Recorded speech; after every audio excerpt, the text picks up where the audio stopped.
नमस्ते, आप सबका हमारे चैनल में स्वागत है।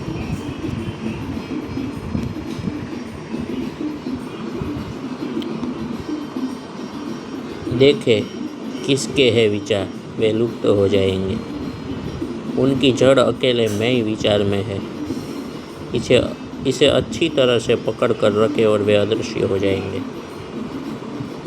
मैं ही विचार कोरा विचार ही नहीं, यह मैं शरीर हूँ इस अनुभव के रूप में है। प्रश्न है, क्या हम मैं शरीर हूँ इस अनुभव को अच्छी तरह से थामे रह सकते हैं? इसमें पूरा शरीर आ गया, आधा अधूरा नहीं। या क्या हम अपने आप को पूरे शरीर में अनुभव कर सकते हैं, जो कि सबको हो ही रहा है, परंतु उधर ध्यान नहीं है।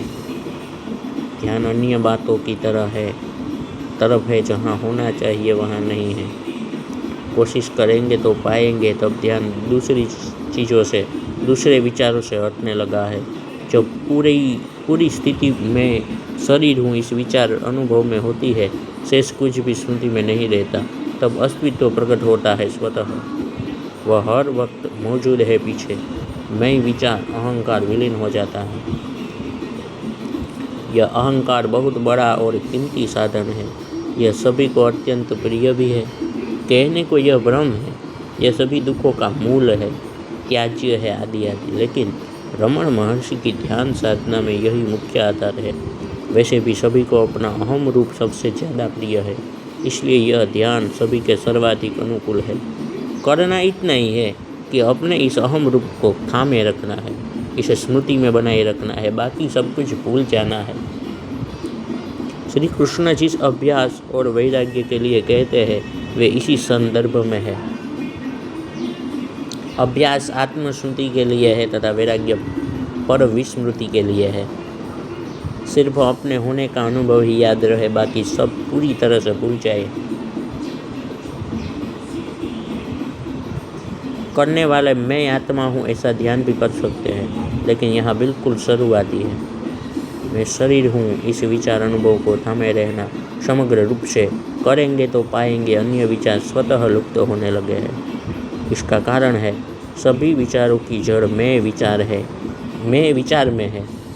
मैं विचार न रहे तो कोई विचार नहीं रहता, परंतु जबरदस्ती मैं विचार को हटाया नहीं जा सकता। यह खुद हटता है, विधि उपरोक्त है। स्वयं मैं विचार, मैं अनुभव बने रहे समग्र रूप से, तब यह विलीन हो जाता है। इसकी जगह आत्मा, अस्तित्व जो है, सेल्फ, स्वयं है, वह प्रकट हो जाता है। अहंकार भ्रम है, माया है।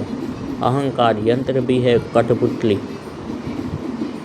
हम सभी अहंकार की तरह रहते हैं, मानो स्वतंत्र हो।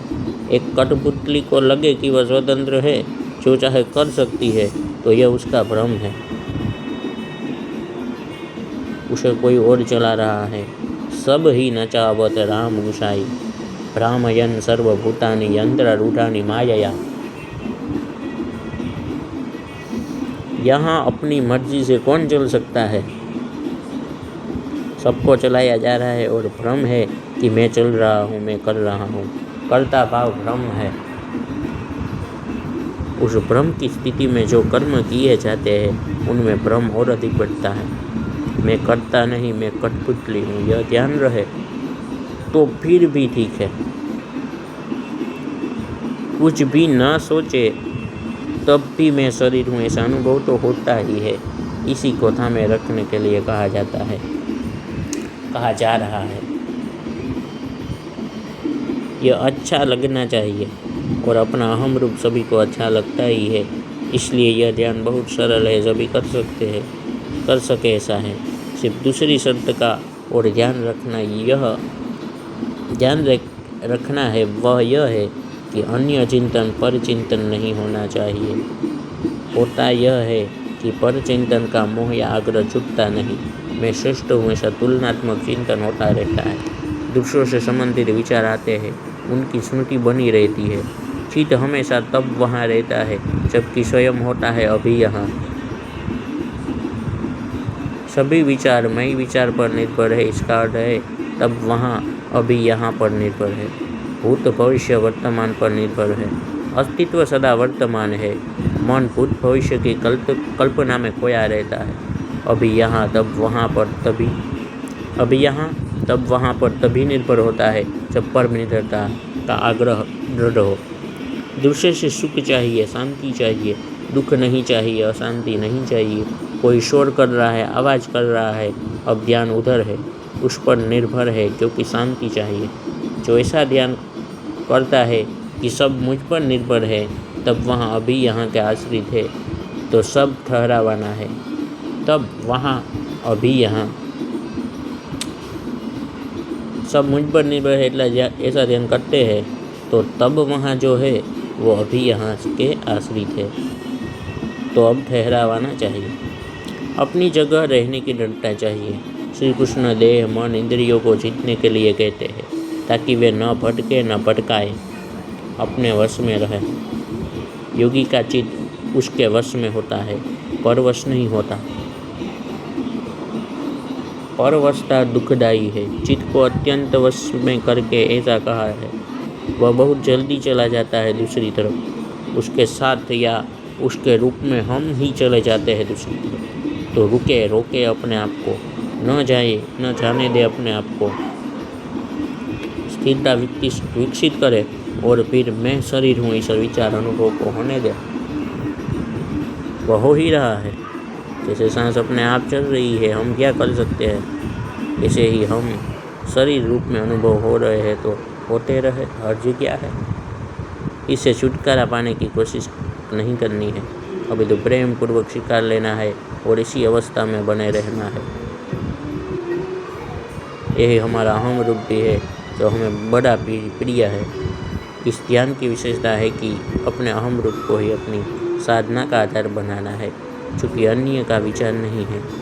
किसी को दुख कष्ट देने की बात नहीं है, इसलिए यह निर्दोष है। अहम रूप अपने आप में रहे तो वहाँ कहाँ क्या समस्या है। अहंकारी आदमी अकेला बैठा हो, कुछ भी नहीं सोच रहा हो, तो सब ठीक ही है। उपद्रव तो तब होता है जब दूसरे को नीचा दिखाकर उसे श्रेष्ठ होने की, अपनी श्रेष्ठता दिखाने की कोशिश की जाती है। दूसरा है, वह इसका विरोध करता है, वह भी उसकी श्रेष्ठता साबित करना चाहता है। यही संसार है। साधक इससे निर्लिप्त है। वह उसके स्वरूप में रहने का प्रयत्न करता है, स्व में रहने का प्रयत्न करता है, बल्कि पर की विस्मृति होने पर स्व में स्थिति अपने आप होती है, स्वतः घटती है। पर स्मृति बाधक है स्वयं में रहने में। इसके लिए दूसरा जिम्मेदार नहीं है, हम ही है जिम्मेदार। जब हमें हमारा अहम रूप अच्छा लगता है, तो क्यों साधना में इसका सदुपयोग नहीं करते? क्योंकि किसी से तुलना करके इस ऊर्जा की हानि करते हैं। क्यों किसी से तुलना करके इस ऊर्जा की हानि करते हैं? सबको भूल कर यदि सचमुच अपने अहम रूप को, मैं रूप को निरंतरता में रख सके, अपने ध्यान का विषय बनाए रख सके, तो आत्मस्थिति के प्रकट होने में ज़्यादा देर नहीं लगती। अहंकार के प्राण तुलना में है, तुलना रहित होने में नहीं। इसलिए यह ध्यान करने जैसा है। जिस युग में अहंकारी लोग ही ज़्यादा हो, वहाँ ऐसी साधना ही ज़्यादा अनुकूल पड़ सकती है। सिर्फ समझने की बात है। Shiva's thoughts, they will vanish. They have their root in the single I thought, hold to it, and they will disappear.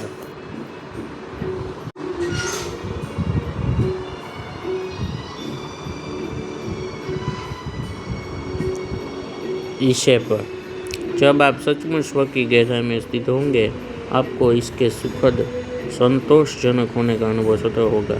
यह अनहद में विश्राम है। यह बूंद का समुद्र में मिल जाना है। बाहर से दृष्टि अति, भीतर स्थिति घटी, आत्मस्थिति। ओम तत्सत।